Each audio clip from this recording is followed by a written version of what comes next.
నమస్కారం అండి. నా పేరు డాక్టర్ ఆర్ఎంపి శెట్టి. జ్యోతిష్ శాస్త్ర విభాగంలో గత కొన్ని సంవత్సరాలుగా అనేక విషయాలు మీకు తెలుపుతున్నాను. మీరు చూస్తున్నారు, అనుసరిస్తున్నారు, లాభపడ్డారు కూడా. దయచేసి ఒక చిన్న విన్నపం ఏమిటనంటే, ఈ ఛానల్కి సబ్స్క్రైబ్ చేయండి, తర్వాత బెల్ ఐకాన్ నొక్కండి, ఏదైనా మీకు షేర్ చేయడానికి ప్రయత్నించండి.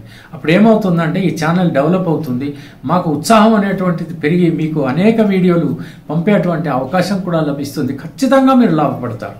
కాబట్టి దయచేసి ఈ మాత్రం పని చేయండి. ఆ తర్వాత ఏదైనా కామెంట్స్లో ఉంటే పెట్టండి, నేను రెస్పాండ్ అవ్వడానికి ప్రయత్నిస్తాను. పోతే ఇప్పుడు నేను చెప్పాల్సినటువంటి ఒక ముఖ్యమైనటువంటి విశేషం అంటే, ఆగస్టు మాసంలో మరి ఈ మిథున రాశి వారికి మాస ఫలితం ఎలా ఉంటుందో తెలియజేస్తున్నాను. ఈ మాసంలో ఎక్కువగా ఏం కనపడుతుంది అంటే, దూర ప్రయాణాలు ఎక్కువగా కనపడుతున్నాయి.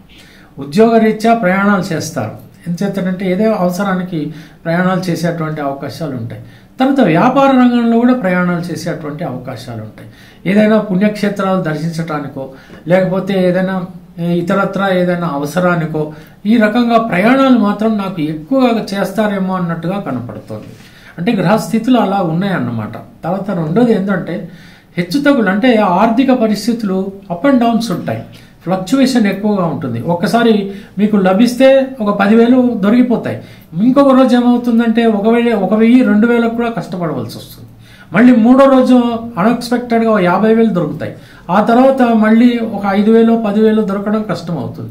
ఈ రకంగా అనేక రకాలైనటువంటి ఫ్లక్చువేషన్స్ని మీరు ఆర్థిక పరంగా చూసేటువంటి అవకాశాలు ఉంటాయి. ఏది ఏమైనప్పటికీ కూడా కంగారు పడాల్సినటువంటి అవసరం లేదు. ఏదో రకంగా ఈ మాసం అంతా కూడా హాయిగా హ్యాపీగానే గడిచిపోతుంది. తర్వాత ప్రొఫెషన్ రంగంలో ఉన్నటువంటి వాళ్ళకు కనుక తీసుకున్నట్టయితే ఏమీ కంగారు పడాల్సిన అవసరం లేదు. మీకు కావలసినటువంటి మీ కర్తవ్యాన్ని మీరు నిర్వర్తించండి, ధర్మబద్ధంగా ఉంటే సరిపోతుంది. మీకు కావాల్సినటువంటి ఆర్థిక పరిస్థితి మెరుగ్గా ఉంటుంది. ఆ తర్వాత గౌరవం దక్కుతుంది, పేరు ప్రతిష్టలు కూడా దొరుకుతాయి. మీరు కాస్త ఏంటంటే హ్యుమానిటీతో మీరు ప్రవర్తించాలి, ధర్మం అనేటువంటి మార్గాన్ని మీరు అనుసరించాలి. అప్పుడు మీకు ఆ భగవంతుడి వల్ల అనేక ప్రయోజనాలు కలిగేటువంటి అవకాశాలు ఉంటాయి. తర్వాత మూడో విషయం ఏంటంటే, వ్యాపారస్తులకు కూడా నేను చెప్పేది ఏంటంటే, మీకు బాగానే ఉంది వ్యాపారం, ఒకరోజు బాగా వ్యాపారం జరిగింది కదా అని చెప్పి ఇంకో రోజు జరగలేదని మీరు డిప్రెషన్కి లోను కాకూడదు. ఓవరాల్గా చూసుకోండి, యావరేజ్గా చూసుకుంటే మీరు ఖచ్చితంగా ఈ మాసంలో లాభపడ్డట్టుగానే మీకు కనపడుతుంది. ఏ రకంగానూ మీరు నష్టపోరు అనేటువంటి విషయం నేను చెప్పగలను. మరి మీకు వివాహం కాలేదో పర్వాలేదు, వివాహం అవుతుంది ఎట్టి పరిస్థితుల్లో. మీ జాతకాన్ని ఒకసారి పరిశీలించుకోండి, ఏ టైంలో వివాహం అవుతుంది అనేది చూసుకోండి. కానీ ప్రయత్నం మాత్రం ఇప్పుడు చేయటం మొదలు పెట్టండి. తప్పకుండా మీకు కావాల్సినటువంటి వరుడు కానీ వధువు కానీ మీకు లభించేటువంటి అవకాశాలు ఉన్నాయి. పెళ్ళి ఎప్పుడు జరుగుతుంది అనేటువంటి విషయానికి మీ జాతకాన్ని ఒక్కసారి పరిశీలించుకుని ఒక సరి అయినటువంటి ముహూర్తంలో ఆ వివాహం కానించుకోండి. తెలిసింది కదా. ఇక మూడో విషయం, ఏదైనా నూతన వ్యాపారాలు ప్రారంభించాలి అని అనుకుందాం, చేయండి, ఆ పని చేయండి. ఏం చేతనంటే ఈ మాసంలో మీకు ఆ ప్లానింగ్ కోసం మాత్రం ఖచ్చితంగా కలిసి వస్తుంది. భాగస్వాములు కొంతమంది కలిసేటువంటి అవకాశాలు కూడా ఉన్నాయి. కాకపోతే ఏంటంటే ఆ భాగస్వాముల విషయంలో కొంచెం పూర్వాపరాలు చూసుకుని ఆ తర్వాత మీరు వాళ్ళని చేర్చుకోవడం అనేటువంటి చాలా మంచిది. ఈ రోజుల్లో మోసం ఎక్కువగా ఉంది. కాబట్టి అన్ని రకాలుగా చర్చించుకున్న తర్వాత ఒక ప్లానింగ్ పథకం ప్రకారంగా మాత్రమే మీరు ఆ వ్యాపారాల్లో భాగస్వాములను తీసుకోవాలి. అర్థమైందా మీకు? ఇంచుమించు ఏమవుతుందంటే మీరు మోసపోయేటువంటి అవకాశాలు కూడా ఉంటాయి.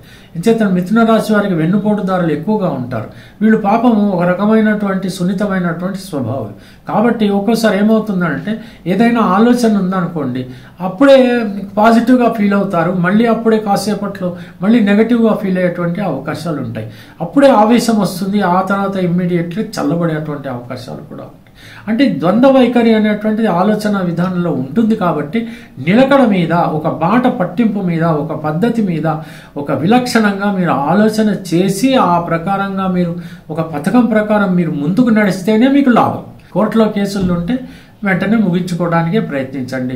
అనుకూలమైనటువంటి పరిస్థితులు ఖచ్చితంగా ఉన్నాయి. ఏ రకమైనటువంటి రోగాలు రొప్పులు వచ్చేటువంటి అవకాశాలు నాకేం కనపడతలేదు. ఏం పర్వాలేదు, ఆరోగ్యం కూడా బ్రహ్మాండంగా ఉంటుంది. ప్రేమికుల మధ్యన అద్భుతంగా ఉంటుంది. దంపతుల మధ్యన కూడా అన్యోన్యత, అభిమానం, ప్రేమ అన్నీ కూడా ఉంటాయి. ఇల్లు మాత్రం హ్యాపీగా గడిచిపోతుంది. పిల్లలు చదువుకుంటారు, పెద్దలు ఆశీర్వదిస్తారు. ఇవన్నీ ఖచ్చితంగా అద్భుతంగా ఉంటుంది, ఆనందకరంగా ఉంటుంది, హాయిగా గడిచిపోతుంది. విందు వినోదాల్లో పాల్గొంటారు. తర్వాత ఏదైనా వేరే ఇతరత్ర ఏదైనా సభల్లో పాల్గొన్నప్పుడు కానీ, లేకపోతే ఎక్కడికైనా వెళ్ళినప్పుడు కానీ కొంచెం మాట మంచిదైతే ఊరు మంచిది. కాబట్టి మాటలో కొంత బ్యాలెన్స్డ్గా మాట్లాడండి. కోపం ఎట్టి పరిస్థితిలో పనికి రాదండి. ఈ రోజుల్లో ఒకరినొకరు దూషించుకోవటం ఎక్కువైపోయింది. అసూయ, ద్వేషాలు ఎక్కువైపోయినాయి, పగలు ఎక్కువైపోయినాయి. ఇటువంటిది అవసరం లేదు. మనిషిగా బ్రతకాలి అని అంటే ఇంతగా విషము చిమ్మాల్సినటువంటి అవసరం లేదు. కాబట్టి ప్రశాంతంగా ఉన్నంతలో ఎంతవరకు మేము బ్రతకగలమో అంతవరకు బ్రతికేసి ఈ ప్రపంచాన్ని విడిచి వెళ్ళిపోవాలి అనేటువంటి ఆలోచన, ఆ యొక్క దివ్యమైనటువంటి ఆలోచన విధానం బాగుండాలి. కానీ అద్భుతంగా మీరు ఎంజాయ్ చేస్తారు జీవితాన్ని. కాబట్టి కోపం వద్దండి. కోపం ఎందుకండి మనకి? హ్యాపీగా ఆలోచన అనేది ఎప్పుడైతే కోపం వస్తుందో మైండ్ ఆఫ్ అయిపోతుంది. అప్పుడు ఏమవుతుంది, మనం ముందుకు నడవలేం కదా. అందుకని మీరు ఏం చేయాలంటే ప్రశాంతంగానే ఉండాలి. కూల్గా ఉంటే ఆలోచన పెరుగుతుంది, ఆచరణ కూడా అద్భుతంగా ఉంటుంది. కాబట్టి ఈ మాసం అంతా కూడా హ్యాపీగా బ్రతకడానికే ప్రయత్నించండి. ఎప్పుడూ హ్యాపీగానే బ్రతకాలండి, ఒక్క మాసమే కాదు. కాబట్టి ఈ మాసం మీకు అనుకూలంగా ఉంది అని చెప్పడమే నా యొక్క భావం. తర్వాత మూడో విషయం ఏంటంటే, ఏదైనా విదేశాలకు వెళ్ళాలి అని అనుకుంటున్నా, అంత బాగా ఉన్నట్టుగా నాకేం అనిపించడం లేదు. వాతావరణం ప్రతికూలంగా ఉంది. తర్వాత ఈ 2025 సంవత్సరం ఎక్కడ ఏం జరుగుతుందో మనకు తెలియదు. మొన్న విమానం ప్రమాదం చూశాం కదా. ఈ ప్రయాణాల్లో రేపటి రోజున మళ్ళీ డిసెంబర్ లోపు ఒక పెద్ద రైలు ప్రమాదం ఉంది. అది నా యొక్క ప్రెడిక్షన్లో ముందు చెప్తాను. అటువంటి పరిస్థితుల్లో ప్రయాణాలు చేయాలి అని అంటే మాత్రం అత్యవసరమైన పరిస్థితి ఉంటేనే ప్రయాణం చేయండి. లేకపోతే పోస్ట్ పోన్ చేసుకోండి, పర్వాలేదు. వచ్చే సంవత్సరం ప్రయాణాలు చేయొచ్చు. ఈ సంవత్సరం మాత్రం కొంచెం జాగ్రత్తగా ఉండడానికే ప్రయత్నించండి. తెలిసింది కదా. సెలవు, మరి ఉంటాను. నమస్కారం.